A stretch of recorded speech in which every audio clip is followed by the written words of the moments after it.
Hi, everybody. We are just going to take a minute to let folks roll in because I know it's 5 p.m. on the dot. But while we're doing that, want to give you all kind of a brief introduction to the meetup. We are obviously joined here by our fantastic panelists, Gerrit, Anna, and Tom. But before we get into the panel, I want to mention just a couple of items. So first, a little bit of housekeeping. There will be a Q&A portion at the end of the panel. So just input any questions that you might have in that kind of handy Q&A feature that's embedded in the Zoom. And we will try and get to as many as we can, likely during the last 15 minutes. Outside of that, want to briefly just kind of introduce myself and the meetup for those of you who haven't been to one of these before. And I think there are quite a few of you this time around. So I am JJ Colao. I run a PR firm called Haymaker Group here in New York. And I would say that we work with some of the best tech companies on the planet, but that includes HubSpot and Gympass and G2 and SoftBank Robotics and many, many others. So only plug of the day, we are always looking for great folks to join the team and always looking to talk to great companies who may want to level up their communications. So please don't be shy about reaching out if you fall into either of those categories. And by way of background, I actually began my media career as a reporter. So I worked at Forbes for about 3 years where I covered tech and startups and entrepreneurship and venture capital. And then started the New York Media Meetup way back in 2014. And basically we organize panels every quarter talking about the business and the craft of journalism. So talking about newsletters, sustainability, workplace reporting, you name it.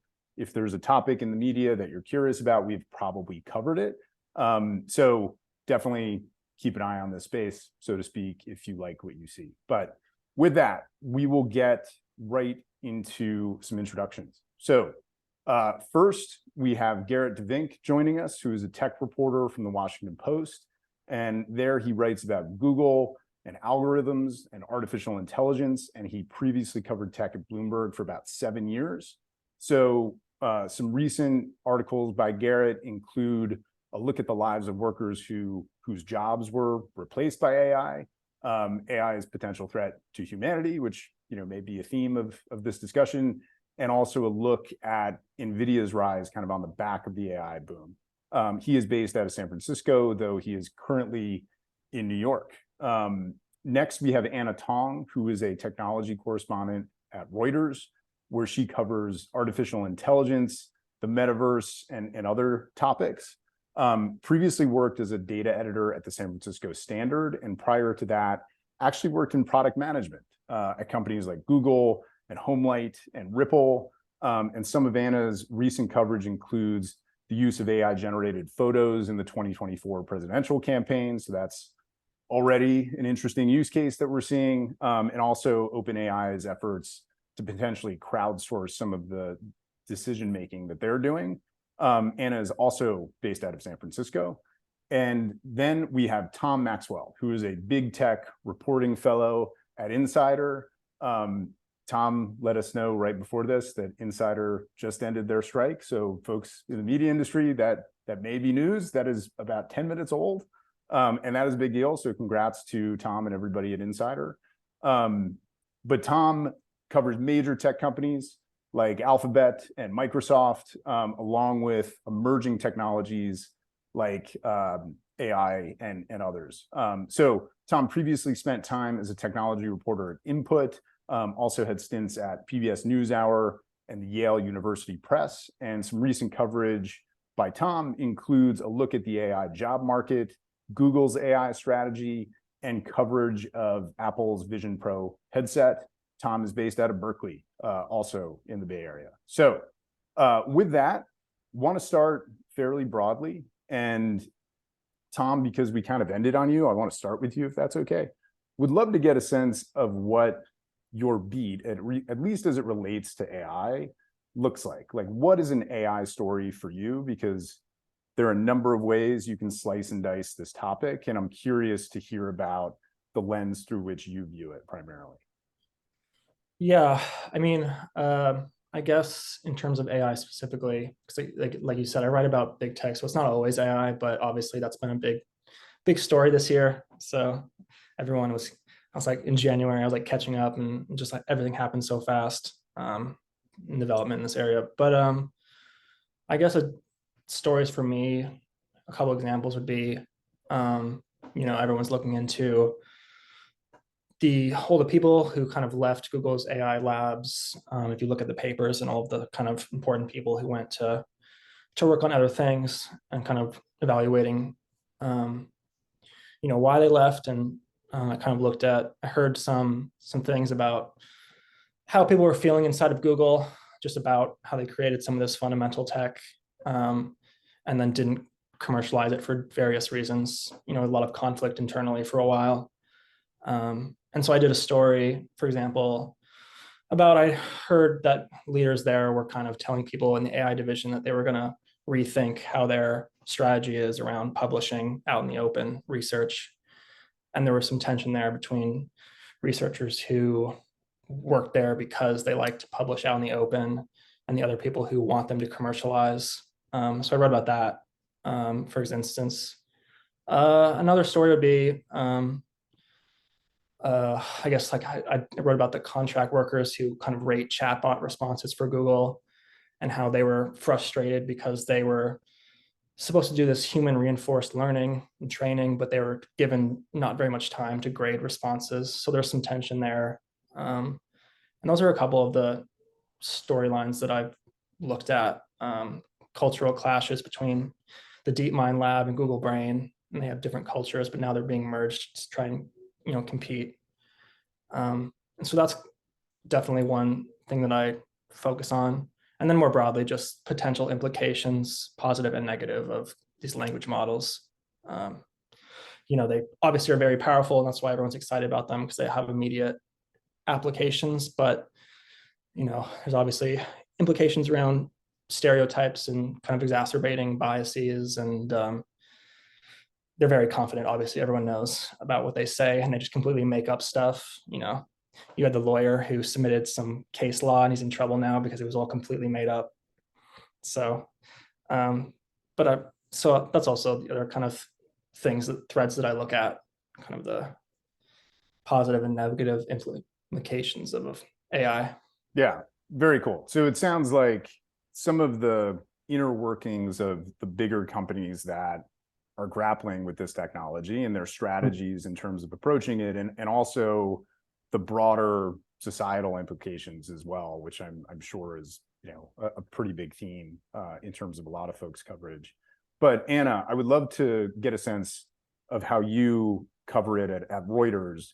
Given that is, I think, a very different publication than Insider and maybe even the Washington Post to some extent. So yeah, would love to understand your approach.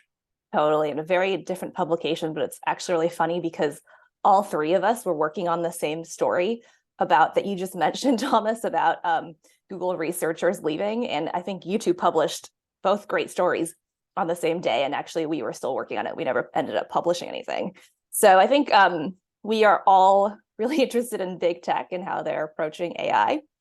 And for me, I just joined in February, and I'm trying to keep it broad, because that way, I can work on a variety of things, whether it's like, some small startup or big tech and what they're thinking about AI, or some like crazy example of someone using AI for the election or whatever. And for me, so Reuters is very focused on public companies. So, what is Meta doing with AI? What's Google doing with AI? But for me in particular, I'm really interested in stories with very vibrant examples of real people.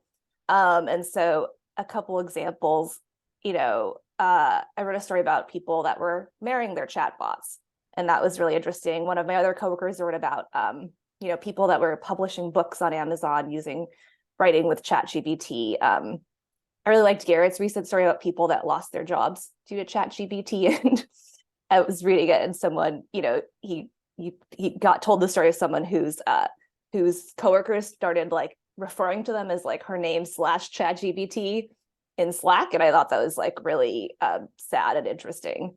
So those are kind of stories that I'm really interested in. At Reuters, we're making a push into more what we call weekend coverage, which is more human interest stories like that. So yeah.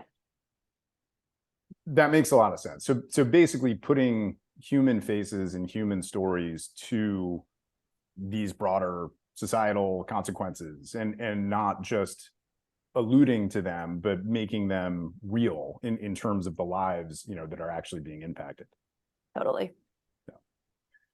Gerrit, how about you? Yeah, I think it's pretty similar to what Tom and Anna were talking about. I mean, I think a lot of our readers are coming, they're seeing something on CNN or 60 Minutes, or they're seeing an Elon Musk tweet that tells them that AI is going to take over the world within the next 6 months, or that some famous researcher who invented AI now thinks that it's going to be sentient soon, or something like that. And that there's kind of this like cultural groove that's been worn by pop culture for years, that like, going back to like HAL and Terminator, like it makes sense to us, like we know those narratives and they're sort of imprinted in our brain. So I think we're like, a lot of people are latching on to these ideas, and they're like, oh, like, is this actually happening now? Or like, probably not, but maybe. And so I think a lot of our readers are coming to us from that perspective. And so one thing that I'm really trying to do is just like do good explanatory stories and kind of like help people understand like how the tech is wonderful. Because I do think a lot of the reason why we're all writing about this is because it made people feel like awe in a way that we hadn't for like years when it came to tech. Like we're all just writing about how Facebook was destroying the world. And now we get to write about like cool tech again that might actually be useful and like world changing, maybe. But like, it's still, there's a lot of ways to like demystify it and to sort of, by like writing about the writers behind, or the humans behind it who like have helped train it, by like even just trying to explain the technology. Like my colleague Natasha TQ did a really good story about like where she looked at some of the data sets that had gone into training not GPT-4 but some previous versions of ChatGPT, and just showed like, oh yeah, it's like ripping off the New York Times, it's ripping off Wikipedia, it's ripping off Reddit comments, and like helping people understand that this thing isn't like a magical being that was born in a lab, but it was actually trained on the work and just like comments of like millions of people over many, many years. And so I think that's something that I'm kind of, just like the explanatory journalism of like what AI is and isn't right now. Yeah. Sorry, go ahead, Tom. I'll say, yeah, I agree. I mean, it's, we used to have like a crypto team at Insider, and we don't anymore. I guess that's speaking to the hype cycle that we disbanded them and it's all AI now. But yeah, it was like definitely to the imagination thing. It's wowed people a lot. And I think like people like my mom, my sister never asked anything about crypto, never asked about Web3, but they're both like asking about, is this going to take my job in healthcare? ChatGPT. My mom's like very fascinated about it, but she doesn't really understand that, what it's actually doing behind the scenes, that it's kind of replicating existing content and using probability to figure out what to say next. And so kind of, I agree, like trying to figure out how to demystify that and make it simpler to understand is, something I've been thinking about trying to work on. I mean, it does seem like an incredibly worthwhile approach, given the complexity of the technology, given the scope of its implications for good and for ill, and also given the fact that it kind of immediately, at least as of last fall, entered the public discourse in a way that I think is, not necessarily unusual for tech, but it felt like, to your point, Gerrit, people who don't normally pay attention to those kinds of conversations coming out of the Valley all of a sudden had a lot of questions and were very concerned. And so, yeah, I think it absolutely speaks to the need for some clarity and some voice to kind of cut through all of the noise and explain what's actually happening here, and what, the potential is for this thing to become alive and become, a Terminator or not. But want to actually get into your organization's approach to AI, because Tom, you alluded to the fact that Insider got rid of crypto, moved resources into AI. I think that feels reflective of a lot of the movement in terms of venture dollars and kind of the orientation of, maybe the Valley in general. And I'm interested in hearing about how your news organizations have reacted to this as well. Is it the same kind of, this is a huge thing, we now need 3-4 AI reporters, or we're going to be a little bit more deliberate in how we approach this? So I'm actually going to kind of go in reverse order here, if that's okay. And Gerrit, start with you in the Washington Post. Yeah, I mean, like I said, we're seeing huge interest in it from our readers, like some who are pretty informed in tech, some who aren't at all. And so it's something that we're going to be writing about, like, because both as like journalists, like we think it is important, and we think it's like powerful people are putting a lot of money behind it and are making a lot of big claims. And so we want to cover it for that reason, just like we want to cover whatever like billionaires and big powerful tech companies do. But there's like a lot of interest from our readers too. So we're definitely putting a lot of resources into it. I think like we're not going like all out. I mean, like it's all I'm writing about, and I know a couple of my other colleagues, it's all they're writing about, but it's not all that the tech team is writing about. I think like all of our tech reporters have definitely written about AI here and there over the last 6 months, but there's still other things going on, and we're trying to be like, it's obviously complicated in like the news world we live in, but like we're trying to see, okay, what are we missing by or if we're all writing about AI, like what else is happening, so I don't think we're necessarily like throwing everything at it, but it's definitely a big topic. And I think other parts of the newsroom beyond tech are writing about it as well, because it is a story that like goes beyond tech. And obviously like our culture writers or people who cover Hollywood are really interested in it. There's been I think like obviously a lot of people have mentioned the misinformation story and the potential for the like Anna said, like the 2024 election. And I think there's a lot of attention on that, and there's started to trickle out a few examples like DeSantis using deepfakes in his campaign video. But like so I think that will be, people are like on that, so like from our politics team and that kind of thing. So I think it's like a big, if there's like 5 or 6 topics that are animating the newsroom right now, that's probably one of them. Yeah, but it's not like the only thing. Just to stick with you for 1 second, when did this become your beat, and when did it really come to the forefront in terms of that news topic? Is that essentially when ChatGPT was released? I'm just trying to understand the timeline. Yeah, I think ChatGPT in November is kind of the starting gun. I mean, that's kind of how we've been writing about it. It's a little reductive because like obviously there was this stuff was out, and we had DALL-E in the summer and all the stability diffusion. And even before that, I mean, my colleague Natasha, who could like have a PhD on this stuff, like she wrote about Blake Lemoine, who's a Google AI researcher who quit, or who was fired like over a year ago now, for coming out publicly and doing an interview with her where he said that he felt that Lambda, which is Google's model that BARD is based on, had become sentient. And at that point, a lot of people were like laughing at him. And now those same people are like, oh, I don't know, maybe. And so I think like, and obviously AI, it sort of changes as a definition. And like, I remember writing in 2014 and 2015 a lot about AI, and then every company was an AI company, and which meant none of them were AI companies. And so like, I personally just like stopped writing about it for a long time, and very few reporters like really, really stuck it out. Like Cade Metz at the Times, he went and wrote a whole book about it. And like, he's continually covered the scientific side, which is where all the really interesting stuff has happened. But now the scientific stuff has blown into the public sphere, and all of us are kind of jumping back in, candidly. So I think like the point at which I was realizing that this was going to be my year was probably like January, February. And I think I do think that ChatGPT was the thing because that triggered Google and Microsoft to really totally overhaul the way they were approaching this technology in terms of like go to market. And then that's when we were like, well, they're doing it, so we're going to be writing about it. Yeah, that makes a lot of sense. And that's sort of what I suspected. I just want to make sure. Anna, would love to hear about Reuters' kind of journey into this coverage area as well. Yeah, so this is a little bit of a funny story because I was hired in December 2022 and I was supposed to be covering the metaverse.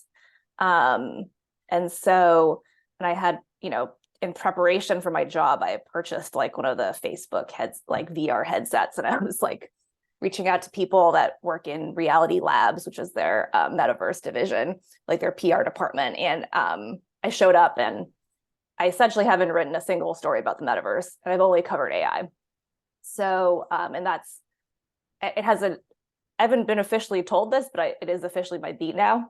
So, and then the last person that was hired before me, this fellow Greg Bensinger, he was at the New York Times before. He only covers AI now too, essentially. And I think even all of the beat reporters, they're mostly writing stories that are focused on AI now, like the tech beat reporters, like how, what is Meta doing with AI, for example. So I think, yeah, the organization is very, very focused on AI. And we've seen a lot of interest from our top editors for more stories on AI too.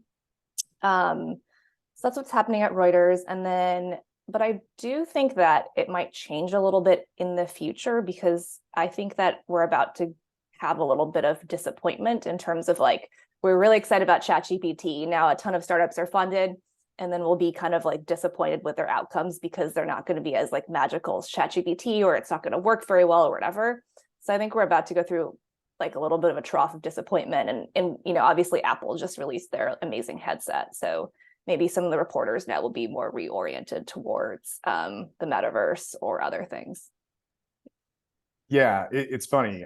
So one of my questions was actually going to be, where do you think we are in the hype cycle? Because I've heard a lot of chatter, at least at the beginning of all of this, where people were like, this time it's different. The hype cycle is totally irrelevant because there's so much happening in AI. And I think it feels to me like there is some sobering up happening in terms of, yeah, this is probably, that, and then it's going to do that and then come back and be real, just like most technologies.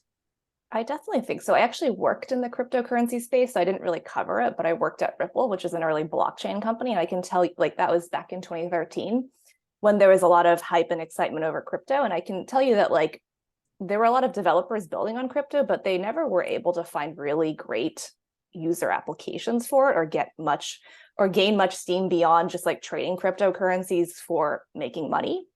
And I think AI is different in that people are really finding new use cases, and people are, it's really enriching people's lives other than just like making a quick buck off trading.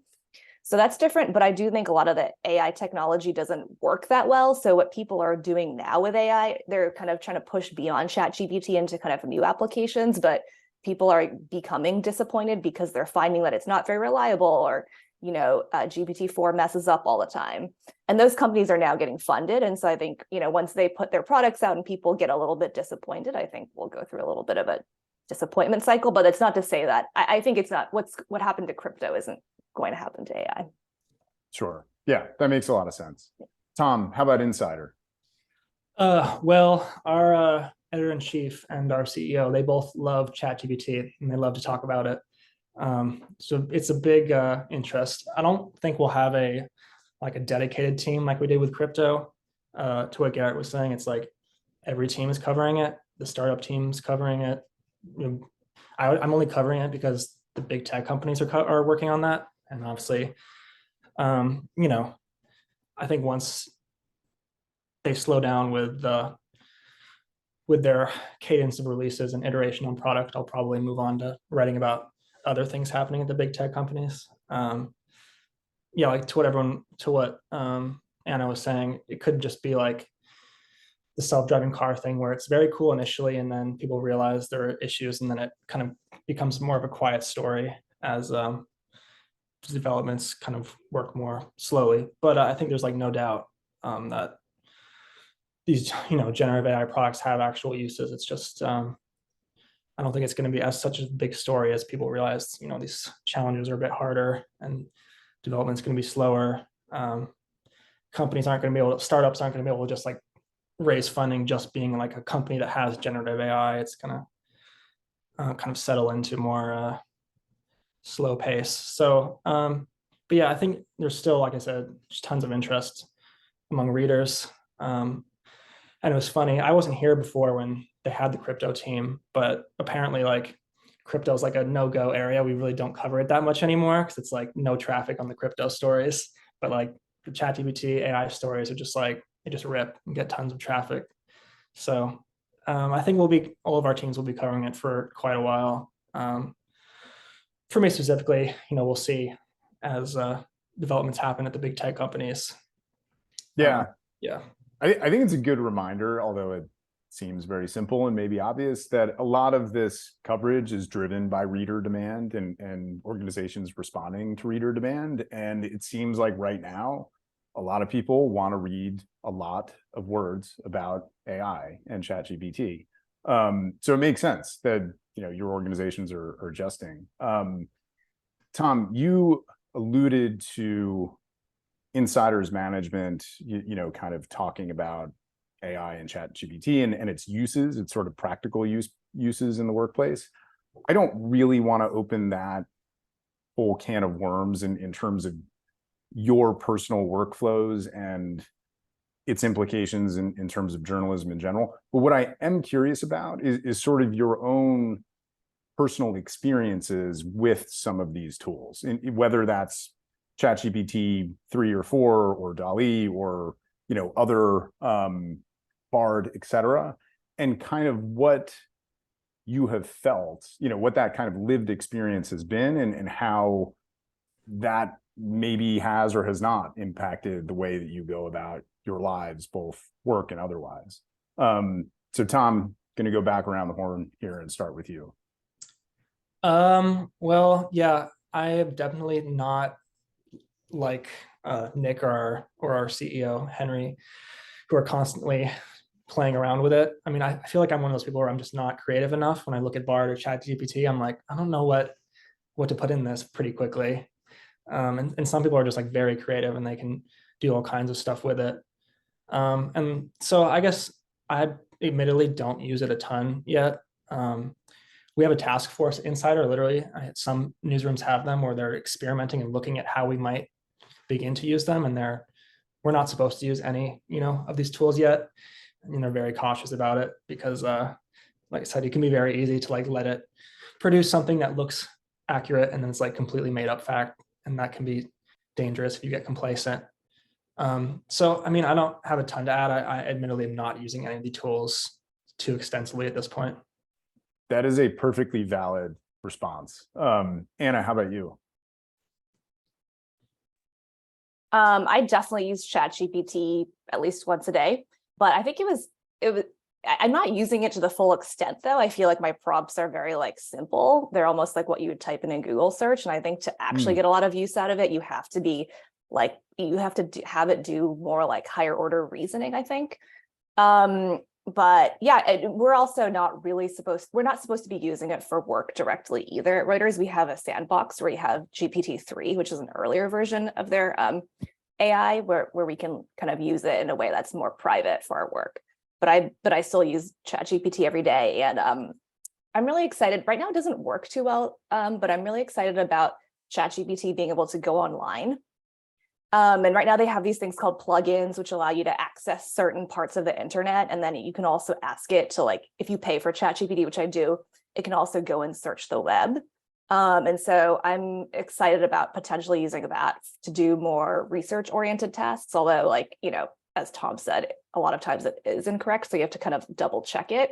But I think it can be really powerful just in terms of like, hey, like if you're thinking about doing this story and you wanted to run a clip search to see, you know, if Insider or the Post had done a story on this before, it could be super useful. Or if you wanted to see, like, you know, a summary of like a long PDF or something, you could ask it to summarize it for you. So I'm really excited about kind of the potential for it as an aid for journalists to do research, because I find that I often have so much stuff that I want to like digest or get through that it's really hard. And I think that it can be a really good tool for that. Yeah, actually, I wanted to add one thing. I lied a bit. I do use the app a little bit for audio transcription. It works pretty well. During the Apple event, they had you couldn't go back in time during the Apple event, and so I would do the audio input in the ChatGPT app, and it worked pretty well. I didn't realize. I did not know you could do that. That's such a good tip. I'm going to do that. Yeah, but I had no idea. That's great. Yeah, it's pretty convenient. Very cool.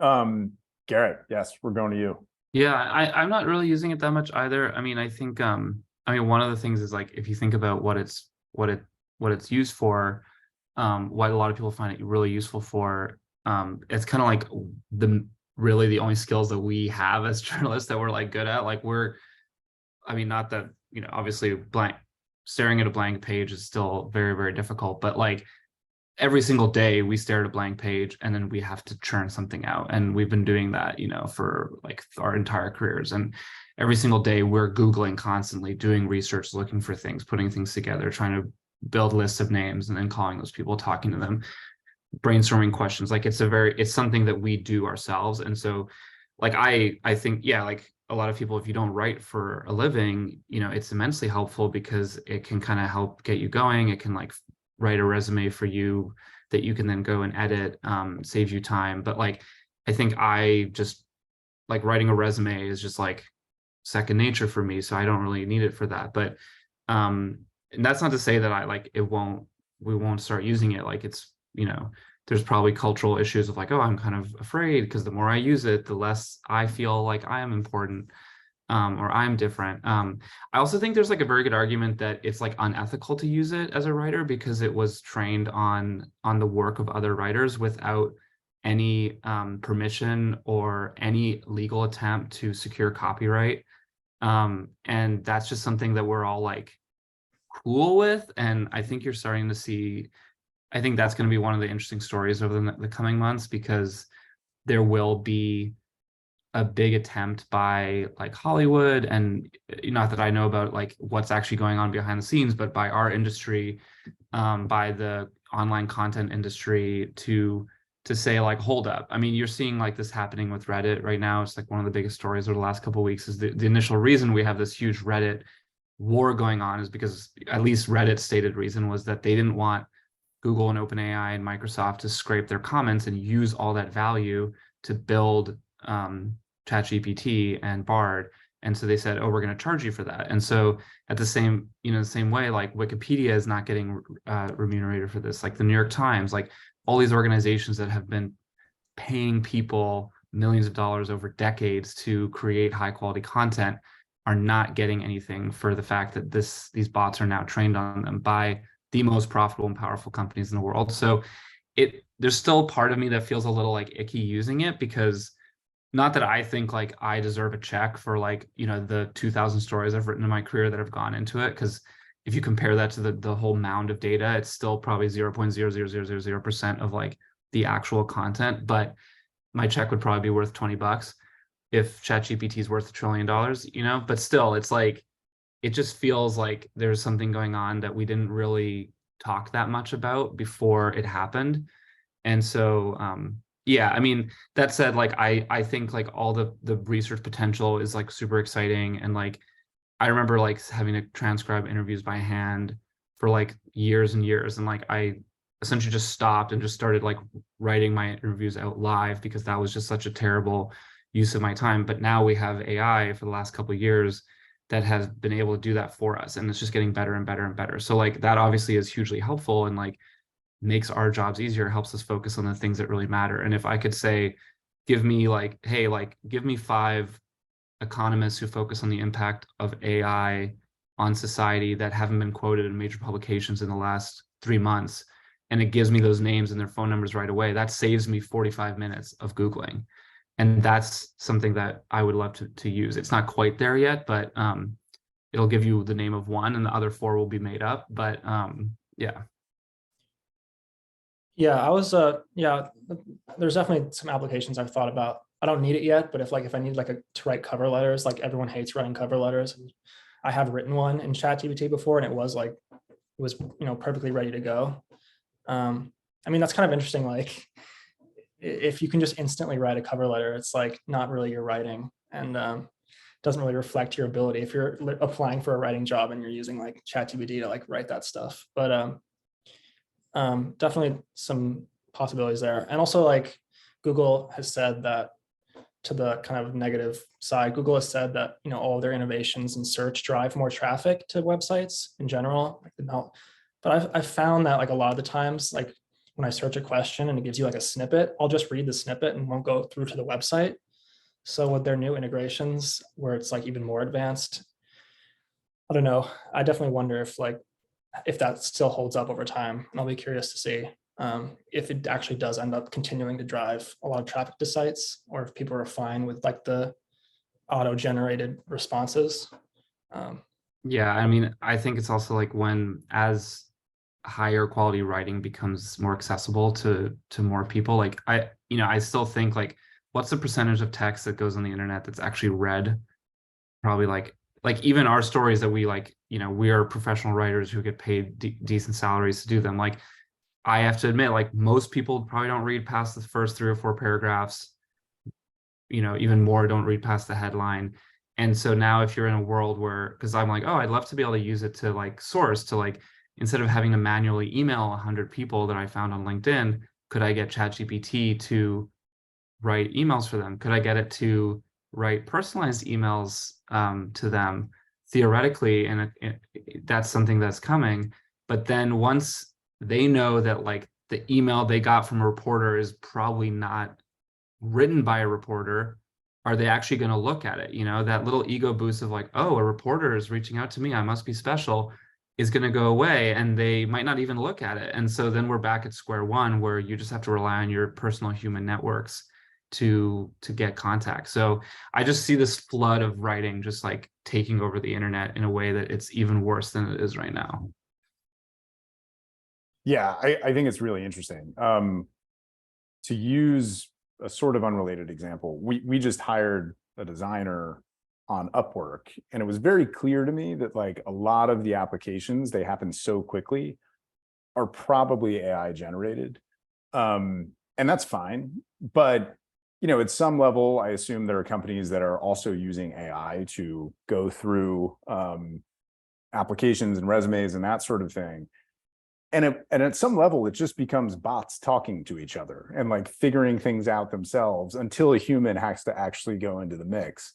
And it's weird kind of starting to see signs of that bubble up, and sort of, the interdynamics that are going to be at play when these kinds of, alien intelligences are interacting with each other at that level.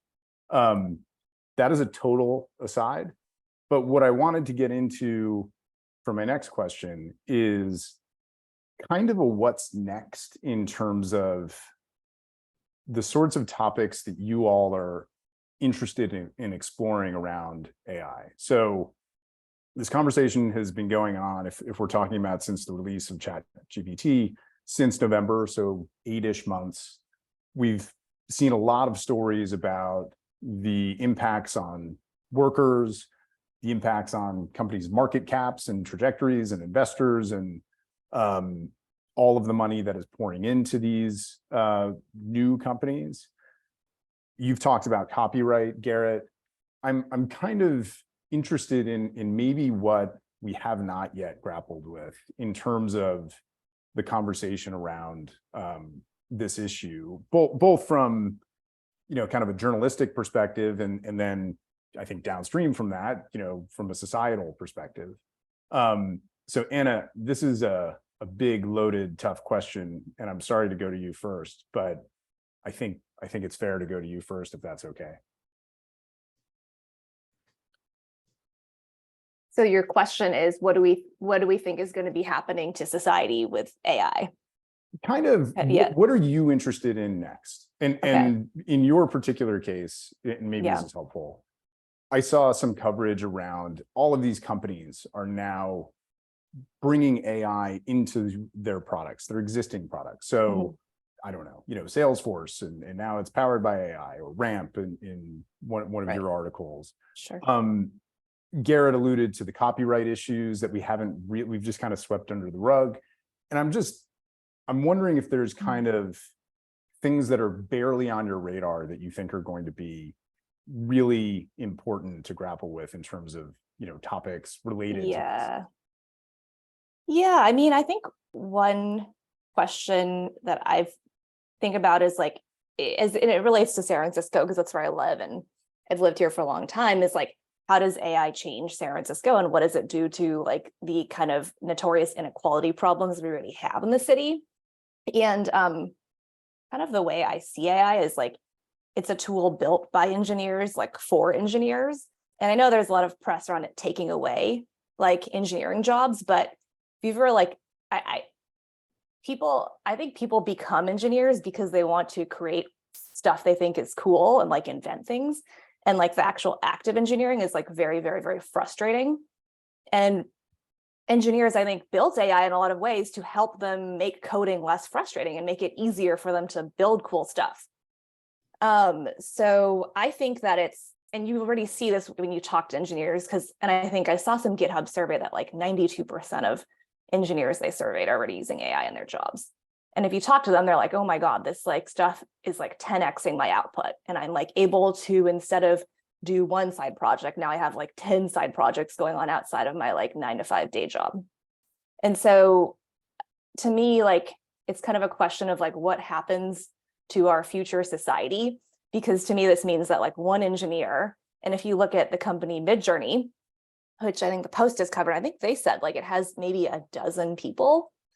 And, you know, they're probably making on the order of hundreds of millions of dollars a year.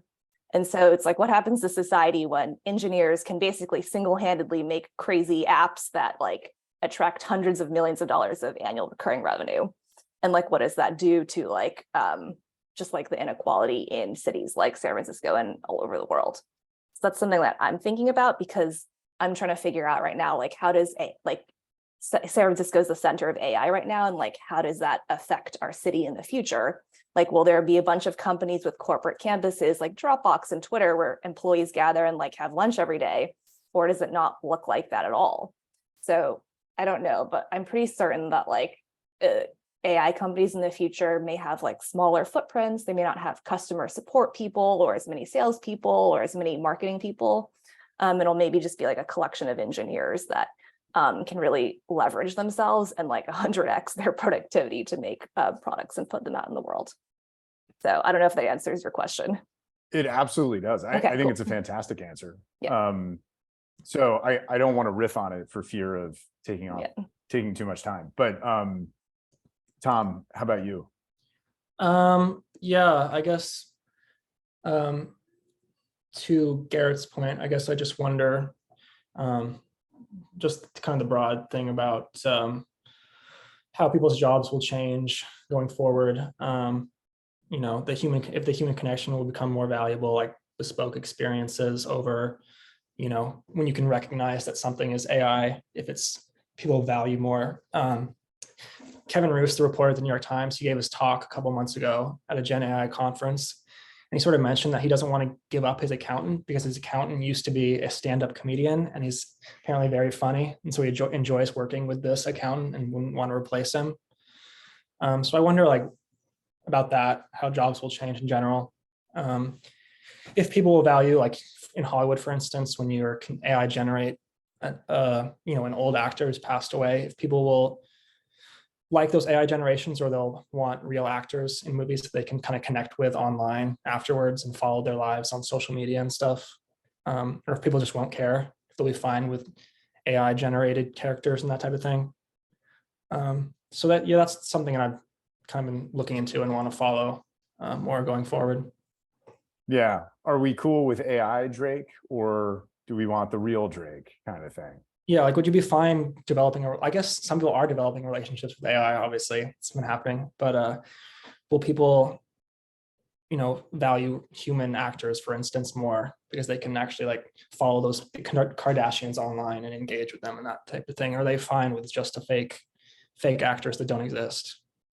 Be curious to follow that. Yeah, it's pretty crazy. Gerrit, how about you? Yeah, I mean, the Drake thing is interesting because like, I mean, Drake already puts out like 100 songs a year, and like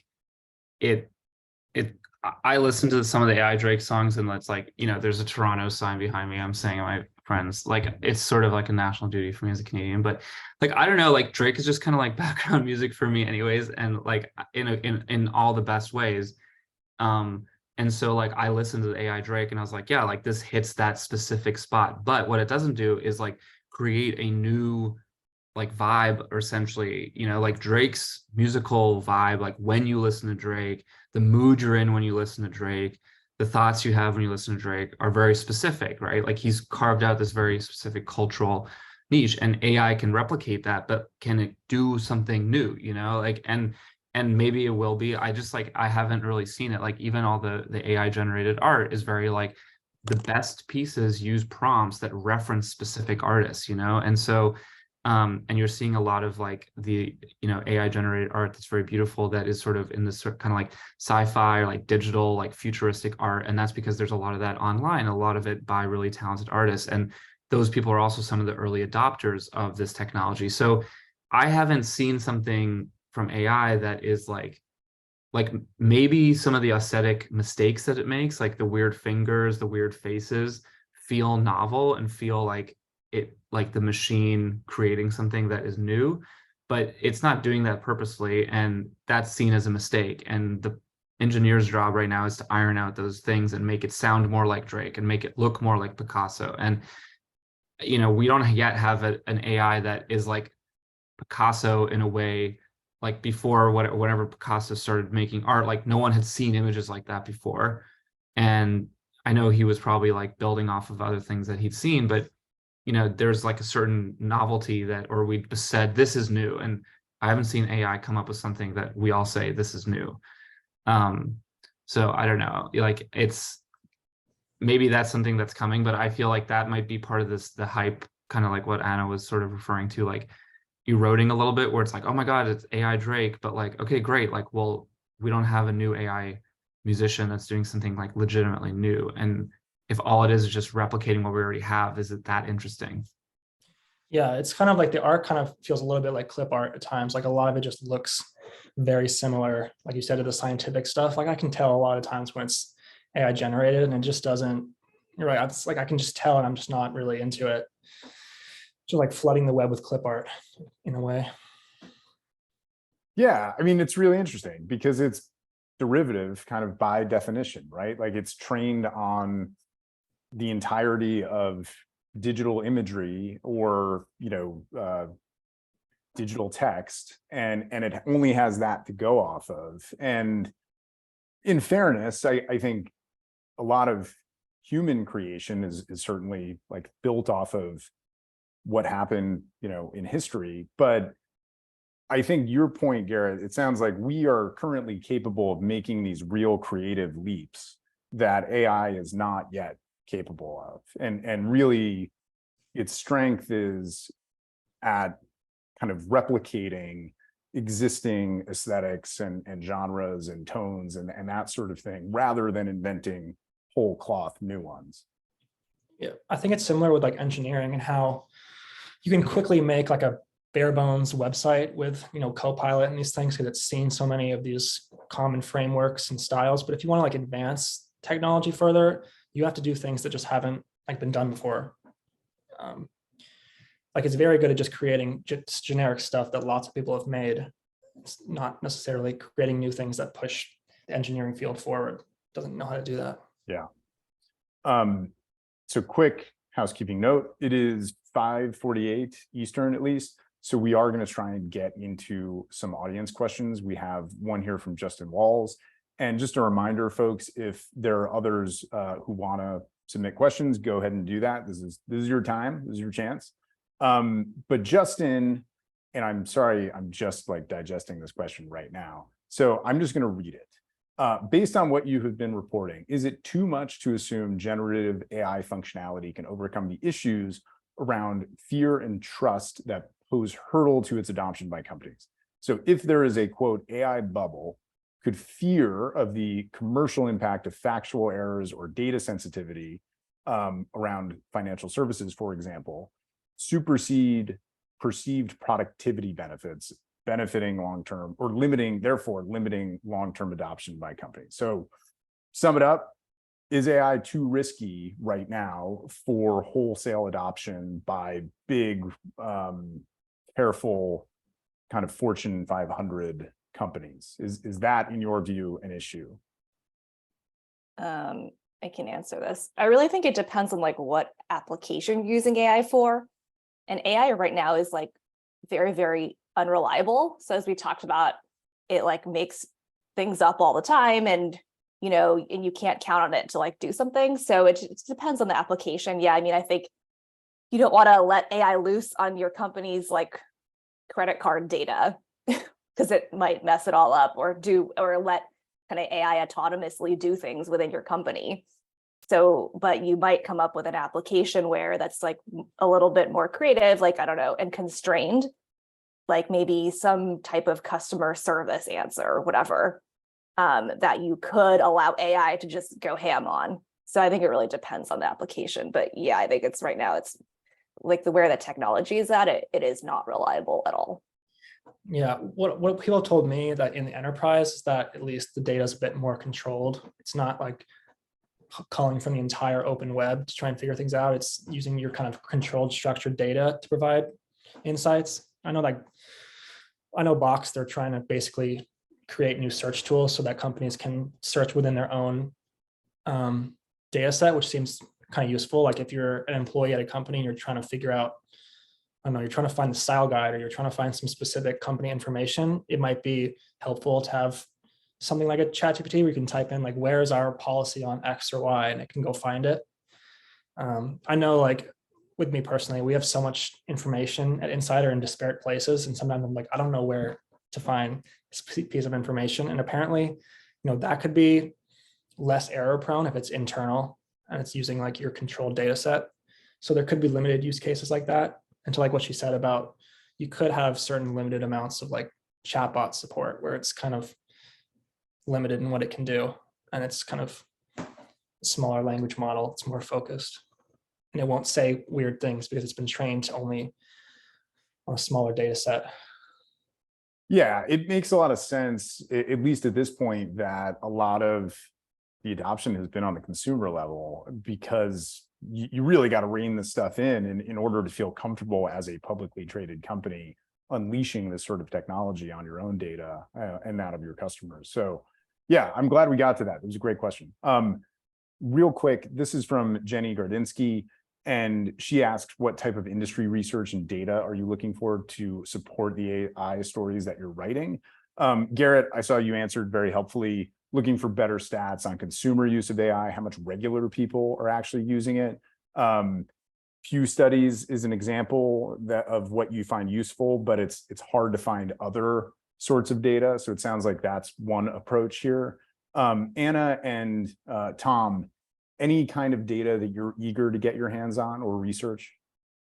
Yes, I want to know how many subscribers ChatGPT Plus and Midjourney have. Yes, Makes sense to know. Right. So the actual usage numbers of these big products, Or how much money they're making. Yeah. Yeah, I know that they're doing the direct subscription in iOS right now, which is interesting because they're giving the cut to Apple. So I would be very curious to know how much money that is. Apple taking their slice. I guess they can like link out now out of the app, and they wouldn't have to pay Apple anything. But OpenAI, surprisingly, they're giving Apple the 30% cut on those subscriptions. So good business to be in. So yeah. Another one from Roy Vela, who asks, basically alludes to Yuval Harari's position that LLMs are now hijacking the storytelling powers of humanity, and asking if that concerns you as reporters and storytellers.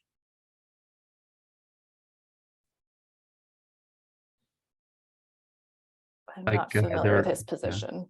I can sum it up if yeah, go for it. Yeah, so his books are basically contend that humans are so powerful because we form huge groups, and the way that we form huge collaborative groups is through stories. So America is a story, money is a story, etc. And now we're basically allowing AI into the storytelling mix, and it can do, who knows what it will in terms of producing stories that are maybe not as conducive to collaboration, or I don't know what. So I guess, yeah, wondering if that concerns you at all, either from a professional point of view or a societal point of view. I think, and this may kind of answer Cole's question as well, is that like I still think that AI at this point is still in the category of like a technology that's an extension of us rather than something that is individual or new or separate, in the same way that like the printing press totally changed, what, that theory of human development, like how it works, the internet, the postal service, like if we're telling stories and that's who makes us who we are and like builds our societies and like moves people and money and ideas around, then like we've always used technology to like change and supercharge that. And so I think AI probably right now is kind of in that world. I think like if like what I'm looking for AI to do, and I honestly don't know, I have no idea, but like I don't know if it's going to have my lifetime, but like I want someone to give it like a physics problem that no one has been able to solve in the last 200 years, and I want it to solve it. I want it to create like a wing that is more efficient than what we have now, and this is not something that it's been able to do yet. And so I think in the same way, in terms of like storytelling or like being like a new Drake or something, like I think there's an assumption that because the progress has been like this in terms of like its abilities to replicate, to have conversations, we think that it's just going to like move into the realm of creation beyond human capability. But just because it gets really, really good at replicating existing human creativity doesn't mean that it suddenly linearly develops its own creativity as its own being. And so that's kind of like a point that I'm very curious about. I'm like skeptical, and that's kind of one of the ways I think about like these claims that this is suddenly going to like totally shift everything, like the internet totally shifted everything and we're all still here like, oh, I hate the internet, it's so boring, like I spent all my time there, like humans have this ability to just get bored of things incredibly fast. So I don't know, we'll see. Tom, did you want to add to that? I see you unmuted. I don't know if I have any thoughts other than I agree that it seems very advanced right now, but I don't know how much, if it's going to plateau. People say like it's different than like the self-driving car because it's using lots of synthetic data and it's a lot less obstacles to overcome, but it is still like synthetic data that it's learning from things that people have already used. And I just don't think it's sophisticated, but I just don't think it's as sophisticated as some people might think to generate like its own ideas or anything like that. At the end of the day, it's like a probability machine and it's just guessing how to form sentences based on what it's seen already. And I don't think it's has any type of autonomy to think of new things. So I'm not really concerned about that. I don't think it's going to bias people and suddenly get people to start following its own beliefs or something. Yeah. Right. It's not gonna build its own religion. Yeah. I don't think so. Yeah, and Gerrit, I think what you said makes a lot of sense, in that the real promise here is that it can deliver net new technology that we may not ourselves be able to deliver as fast. And I'm reminded of this Economist cartoon, I think, where AI and global warming are essentially in a race, and it's which one is going to win. And that feels to me like the real promise here. Like if this technology can be a partner in figuring out the thorniest problems that we face and giving us real solutions to overcome them, then that's pretty incredible and probably outweighs a lot of the negative implications or consequences as a result. But to end on a more prosaic note, one more question from an anonymous attendee. And this is basically a PR question. So are you regularly looking for new sources? And if so, what kind of sources are you looking for? How can they stand out? Who can be helpful to you and how?